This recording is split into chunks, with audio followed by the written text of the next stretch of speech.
நாட்டில் எது நடந்தாலும் கருத்து தெரிவிக்கும் நடிகர் பிரகாஷ் ராஜ் பாஜக ஆளும் மாநிலத்தில் எந்த ஒரு சிறு தவறு நடந்தாலும் அதனை மையப்படுத்தி கருத்து தெரிவிக்கும் அவர் காங்கிரஸ் திமுக ஆளும் மாநிலத்தில் வாயை மூடிக்கொண்டிருக்கும் பிரகாஷ் ராஜ் தமிழில் இருந்து பிறந்ததுதான் கன்னடம் என கமல் பேசியது குறித்து மௌனம் சாதித்து வருவதை பலரும் விமர்சித்து வருகின்றனர்.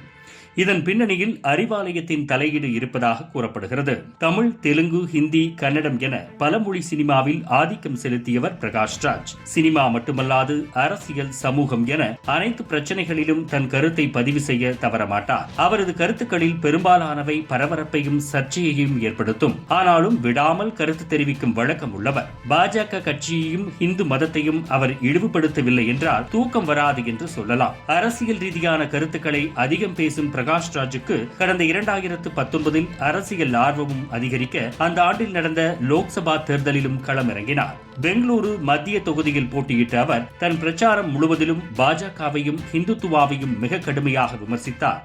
கூடவே பிரதமர் மோடியை ஒருமையில் பேசி விமர்சித்தார். ஆனாலும் படுதோல்வி அடைந்தார். கடந்த ஆண்டு திருப்பதியில் லட்டு பிரசாதத்தில் விலங்கு கொழுப்பு கலந்திருப்பதாக குற்றச்சாட்டு எழுந்தபோது ஆந்திர துணை முதல்வர் பவன் கல்யாணுக்கும் பிரகாஷ் ராஜுக்கும் இடையே கருத்து மோதல் ஏற்பட்டது.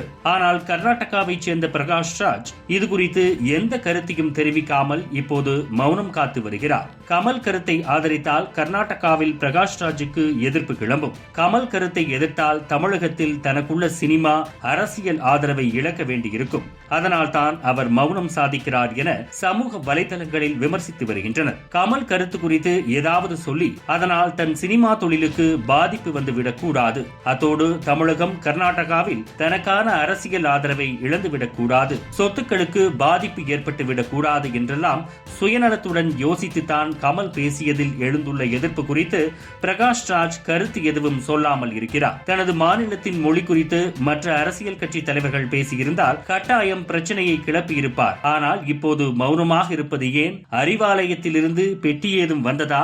இனி வேறு விஷயம் தொடர்பாக பொதுவெளியில் கருத்து தெரிவித்தால் சும்மா இருக்க மாட்டோம் என பலரும் தங்களது எதிர்ப்பை இணையத்தில் வைத்து வருகின்றனர். இதுபோன்று முக்கிய நிகழ்வுகள், அரசியல் தகவல்களை ஆழமாகவும் மாறுபட்ட கோணத்திலும் அறிந்து கொள்ள மறக்காமல் உங்கள் IND தமிழ் 24x7 பக்கத்தை பின்பற்றிக் கொள்ளவும்.